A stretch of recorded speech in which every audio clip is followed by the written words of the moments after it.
Bienvenue à toutes et à tous sur ce plateau spécial consacré à la décision historique des chefs d'État de la CEAC de lever toutes les sanctions qui pesaient sur le Gabon.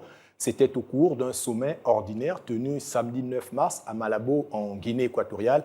Le pays retrouve ainsi sa place au sein des instances de l'organisation sous-régionale et son siège est maintenu à Libreville. Quels sont les arguments qui ont plaidé en faveur du Gabon qui a connu un coup de libération en août 2023? Quelles sont les implications de cette décision? Pour en discuter, nous recevons M. Ahmed Bignumba. Il est secrétaire général du groupe d'experts en relations internationales de l'Afrique centrale. Monsieur, bonjour et bienvenue. Bonjour, merci de m'avoir invité sur ce plateau. Et à ses côtés, le docteur Désiré Salah. Il est historien et ancien conseiller à l'Union africaine. Merci également de m'avoir invité. Avant de commencer nos discussions, je vous propose de suivre la réaction du gouvernement gabonais suite à cette décision lue ici par le ministre gabonais des Affaires étrangères.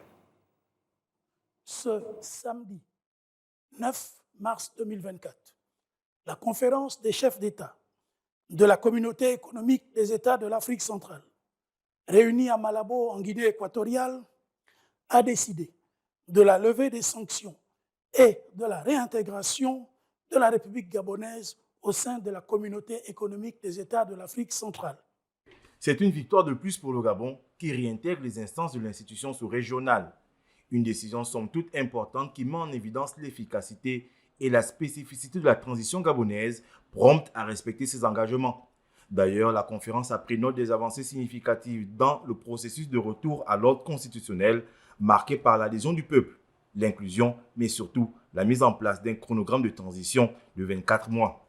Une décision de la conférence qui acte de facto le maintien du siège de la CEAC à Libreville.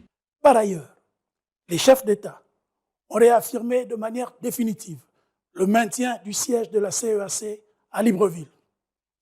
Le gouvernement de la République gabonaise salue ces décisions et adresse ses vifs remerciements aux chefs d'État et de gouvernement de la Communauté économique des États de l'Afrique centrale, fait à Libreville ce 9 mars 2024.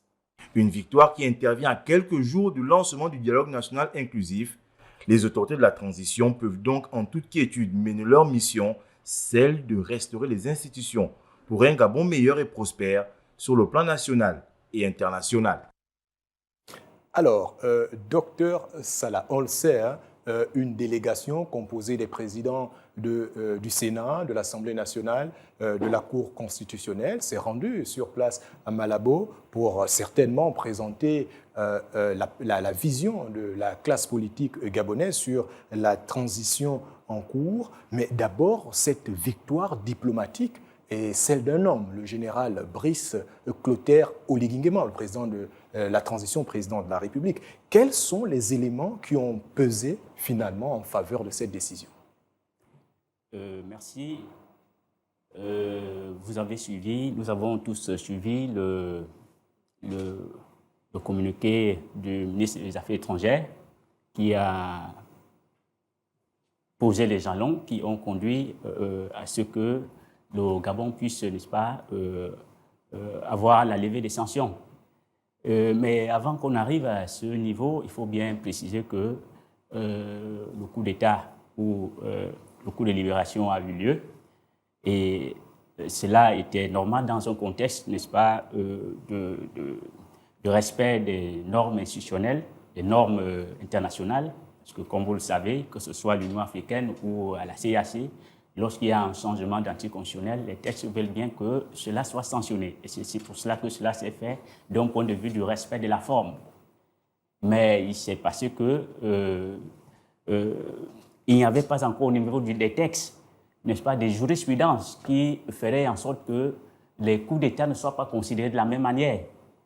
Parce que nous avons le cas du Gabon qui est véritablement exceptionnel.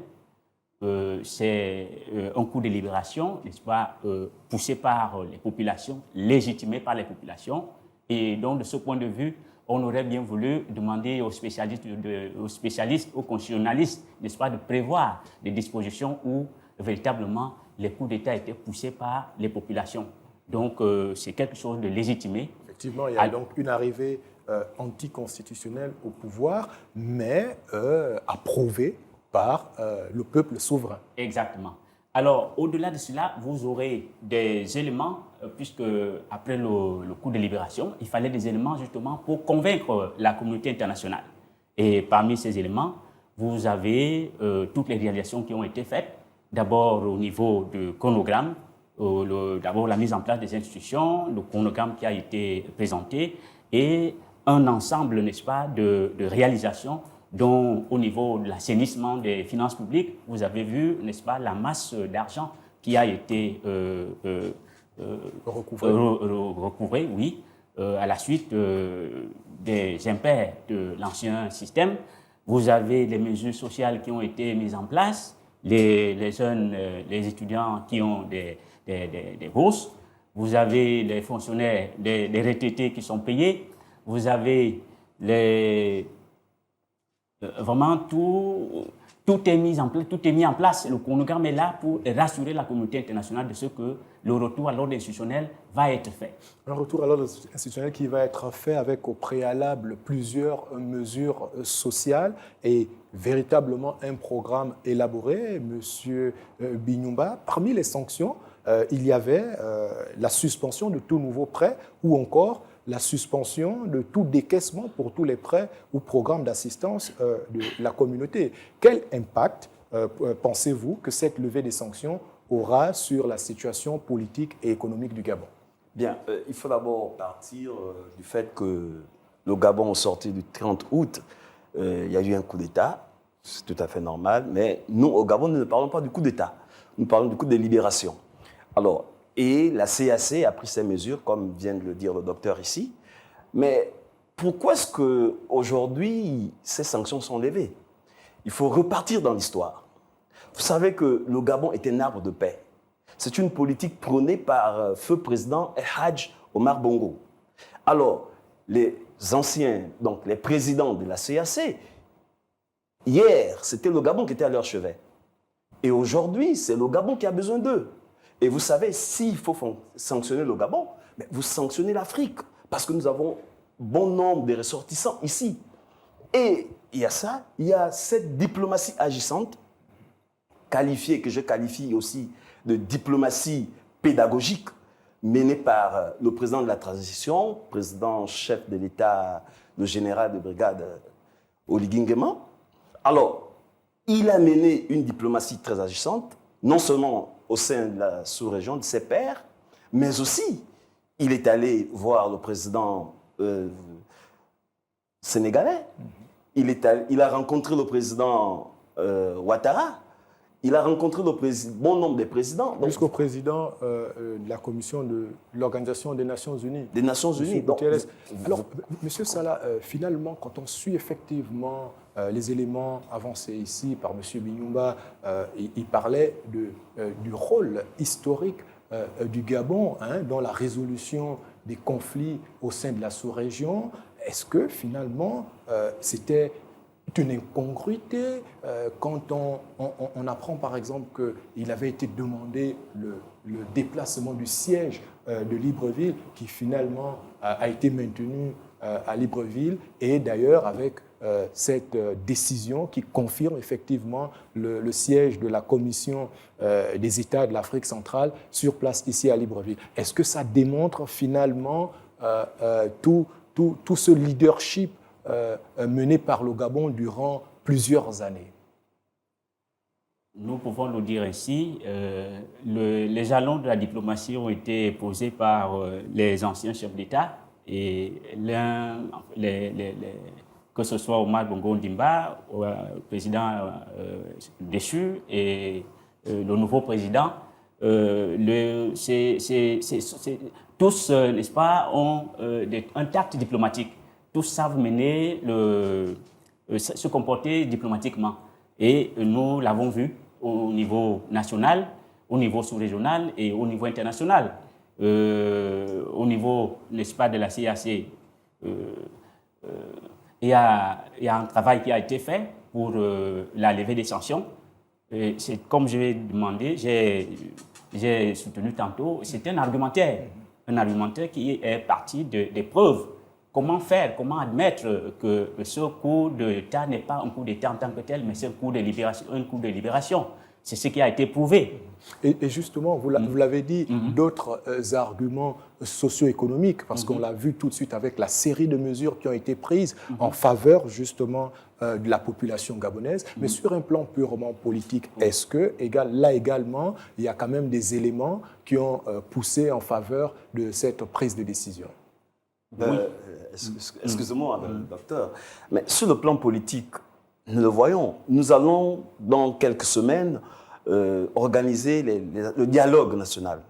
C'est déjà un pas, vous voyez, vers une réconciliation. Parce que le véritable problème, lorsque vous sortez de ce genre d'acte qu'on appelle coup d'État, il y a fissure entre la gente au pouvoir, donc celle qui vient au pouvoir, et les populations. Mais malheureusement, chez nous, il n'y a pas eu une distanciation entre la population et ceux qui ont pris le pouvoir aujourd'hui. Nous sommes ensemble. Oui, et on l'a également constaté dans la restauration des institutions qui a été annoncée. Il y a véritablement les acteurs politiques des anciens bords considérés comme la majorité et l'opposition qui ont été donc appelés pour constituer par exemple le gouvernement actuel. Ce sont des éléments qui ont pesé, pensez-vous? Oui, je cherche à justifier que lorsqu'on arrive au niveau de la CAC, on arrive à la CAC avec des outils, des arguments. Et parmi ces arguments, c'est des arguments de retour à l'ordre constitutionnel. Et ces arguments-là, il s'agit du calendrier, du chronogramme de réalisation des activités. C'est-à-dire, c'est le dialogue, c'est également les élections qui auront lieu. Alors, tout cela est mis en œuvre. Nous savons que dès le 2, il y aura les consultations. Et donc, tout cela rassure. Donc, au niveau de la CAC, lorsqu'il y a le sommet, il va sans dire que c'est ces éléments qui ont été soumis à l'appréciation des chefs d'État. Mais parlons quand même de ce dialogue, M. Minouba, même si on a pu voir Mme Paulette Missambo, présidente du Sénat, prendre part à la mission mandatée en Guinée équatoriale, plaider en faveur de la levée des sanctions. Sur le plan local, son parti politique, l'Union nationale, accompagné de plusieurs autres partis de l'opposition d'hier et de la société civile, ont quand même posé des conditions pour prendre part à ce dialogue. Il demande un consensus avant de prendre langue avec les membres du PDG. Est-ce que cette décision de la CEAC peut être perçue comme un signal d'encouragement afin que la classe politique, dans son ensemble, se montre à la hauteur de ce rendez-vous de l'histoire? Vous savez, nous sommes en train de rentrer, normalement, nous devions rentrer dans la 3e, voire 4e République. Parce qu'au sortir de ce dialogue, qu'est-ce que nous allons mettre en place? Nous allons d'abord revoir la nouvelle constitution du Gabon. Vous voyez? Et nous allons remettre le CETERI par sa signification. C'est quoi? Le comité de transition, la restauration. Le comité pour la transition et la restauration des institutions. Donc, vous comprenez qu'ils sont venus pour restaurer nos institutions qui ne répondaient plus aux normes. Parce que c'était devenu des propriétés privées. Alors, maintenant que le CETERI est venu pour mettre tout ça à plat, nous devions repartir sur de nouvelles bases. Moi, je ne vois pas pourquoi est-ce que ce parti, l'Union nationale, dont Paulette Missambo, dame que je respecte beaucoup, va poser des conditions. Nous disons, nous remettons tout à zéro. C'est que nous devions partir sur de nouvelles bases. Alors, lorsque nous partons sur de nouvelles bases, il n'y a plus de conditions. Il n'y a plus de conditions. Donc, alors, docteur, vous partagez cet avis? Oui, je voudrais bien réagir en disant que il faut analyser la réponse de la CAC dans le contexte de la CAC. C'est-à-dire que la CAC a des exigences par rapport aux États. La CAC veut que les États, n'est-ce pas, restaurent justement leurs institutions pour que ça soit en conformité avec les textes qui veulent justement des États démocratiques. Alors, dites-nous. Nous avons, il y a une série de consultations qui viennent d'avoir lieu. Les consultations viennent d'avoir lieu par la visite des agents ou alors des experts de l'Union africaine. Alors, ces experts qui participent sont des instances justement qui vont permettre, qui feront en sorte que les partis politiques, n'est-ce pas, puissent participer. Et d'ailleurs, les partis politiques ont été reçus et ont donné leurs avis, c'est-à-dire quant au devenir de leurs différentes formations politiques. Justement, si vous permettez, on va revenir là-dessus sur le positionnement des partis politiques par rapport justement au dialogue annoncé. Mais avant, je vous invite à regarder cet élément qui revient un tout petit peu sur les résolutions prises par la CEAC. On se retrouve juste derrière. La CEAC a adopté au total 8 résolutions sur le Gabon. Selon le communiqué final de la 5e session extraordinaire de l'institution consacrée à la transition sur le pays, on note la mise en place d'une feuille de route d'accompagnement de la transition. Une feuille de route qui devrait s'appuyer sur un mécanisme de financement des activités de facilitation de la CEAC basé sur une contribution spéciale des pays membres de l'organisation.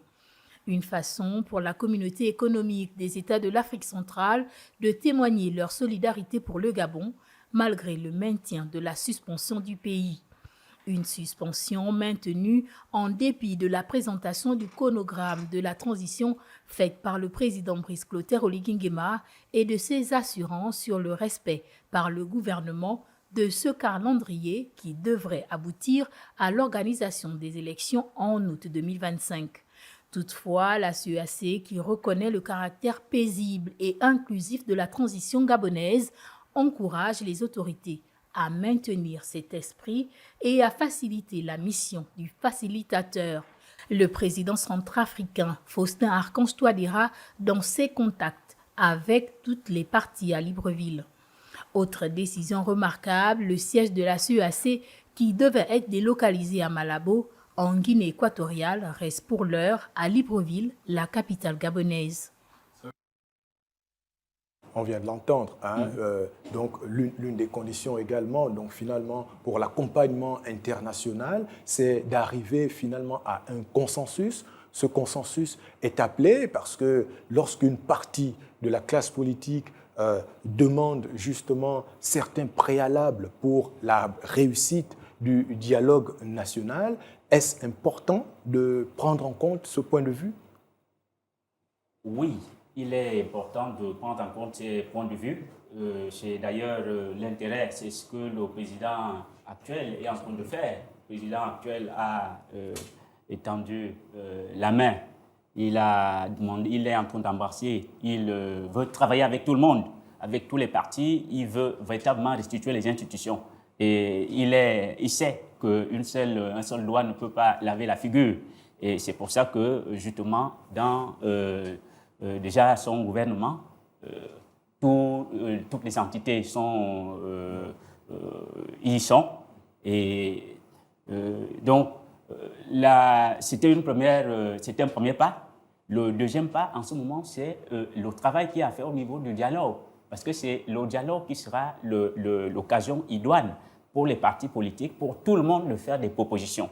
Et c'est pour justement éviter que ce soit l'apanage du chef de l'État à lui que ce travail sera fait et que ce sera le fruit d'un consensus. Le dialogue national, un cadre idéal pour l'ensemble de propositions. Est-ce que vous entendez ce discours quand même de certaines populations qui estiment que le parti au pouvoir d'hier est quand même à l'origine de la situation dans laquelle se trouve le pays et qu'il faudrait véritablement une commission réconciliation et vérité pour apaiser finalement les cœurs des uns et des autres? Vous savez, nous sommes tous comptables de ce qui s'est passé dans ce pays. Même moi, Binyumba, je suis comptable. Parce que je suis Gabonais, je suis ici. Vous savez, il ne faut pas juste jeter l'anathème sur les anciens pour dire que ce sont eux parce qu'ils étaient au pouvoir. Non, nous sommes tous comptables, chacun à son niveau. Il y a quand même des gens qui étaient au pouvoir et d'autres qui ne l'étaient pas. Oui, mais qu'est-ce qu'on appelle, ce que l'on appelle la décentralisation? Vous pensez que c'est le chef d'État qui devait venir tout le temps nettoyer les rues? C'est le chef d'État qui devait venir balayer chez moi, dans mon quartier? Non, nous sommes tous comptables. Il ne faut pas jeter l'anathème sur l'ancien chef d'État, sur les anciens politiciens. Non, nous sommes tous comptables. Chacun de nous a ses responsabilités à son niveau. Maintenant, ce que nous devons faire, il y a le dialogue qui est là, alors nous devons repartir sur de nouvelles bases. C'est ça. Il y a le dialogue qui est là, il faut repartir sur de nouvelles bases. Vous partagez cet avis? C'est une réalité. Nous sommes dans le processus de mise en œuvre du dialogue. Et nous sommes en train d'ailleurs d'encourager que ce dialogue ait lieu pour le retour à l'ordre constitutionnel. Alors, selon vous, est-il important pour la CEAC de maintenir une ligne dure envers les pays qui enfreignent les principes démocratiques et la stabilité politique dans la région, ou doit-elle plus être à l'écoute des peuples? Bon, je ne donnerai pas un point de vue personnel, puisque nous devons toujours, lorsque nous analysons des faits, nous partons, n'est-ce pas, d'une analyse scientifique. Et lorsqu'on analyse la CEAC, nous parlons donc des grilles d'analyse sur le prisme institutionnel. Et ce qui veut dire que la CEAC, en tant qu'institution, a des critères, a des objectifs. Et sous la base de ces objectifs, il y a des textes.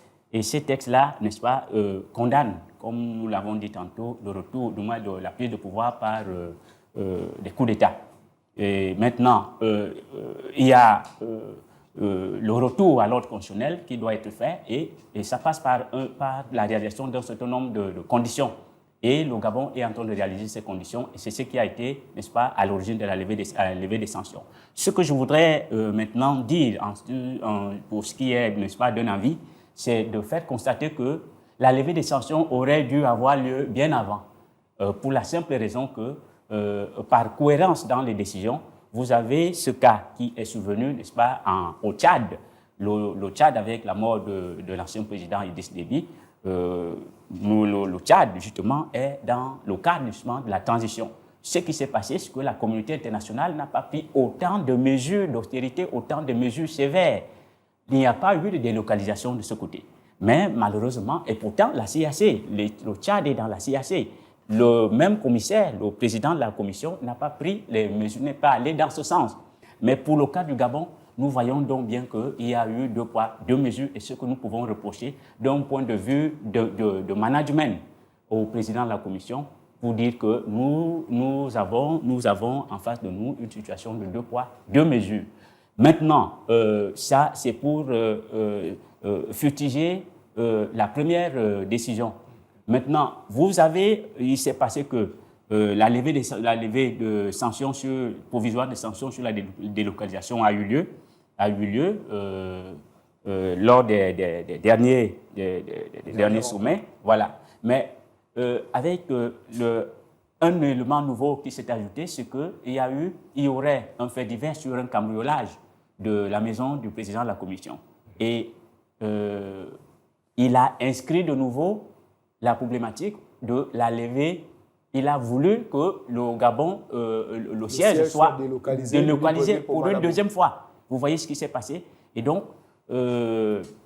avec des arguments, il s'est rendu compte, n'est-ce pas, des dérapages. Hein.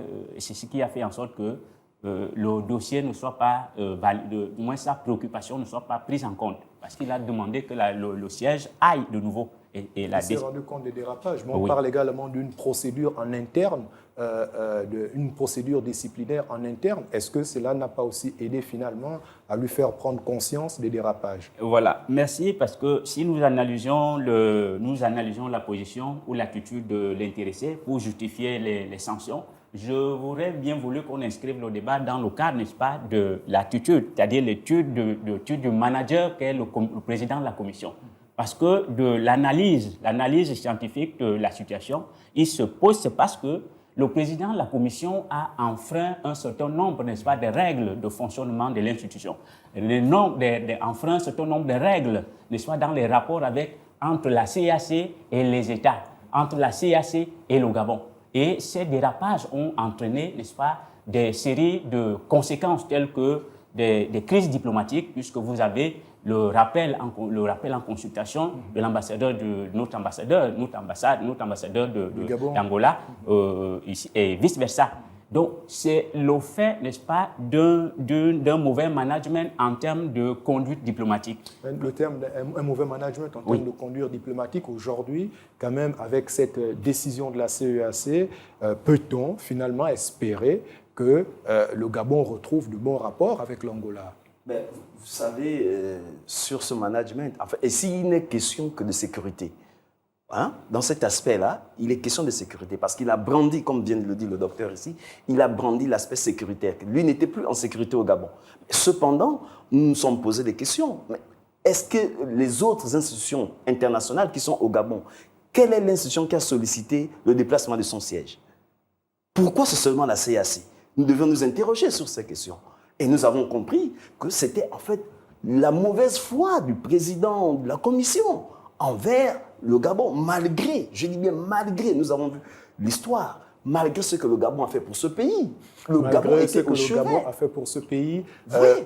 L'une des résolutions finalement de ce sommet des chefs d'État du 9 mars à Malabo, c'est donc que la commission de la CEAC porte le dossier du Gabon vers l'Union africaine pour aller faire comprendre justement les raisons de la levée de ces sanctions, en espérant évidemment que l'Union africaine s'aligne sur cette trajectoire d'accompagnement des États. C'est déjà la fin, malheureusement, de cette émission. Nous sommes arrivés au terme donc de ce plateau spécial. Je rappelle que nous discutions donc de la levée des sanctions de la CEAC contre le Gabon et nous recevions Dr Désiré Salah. Il est historien et ancien conseiller à l'Union africaine, et à ses côtés, M.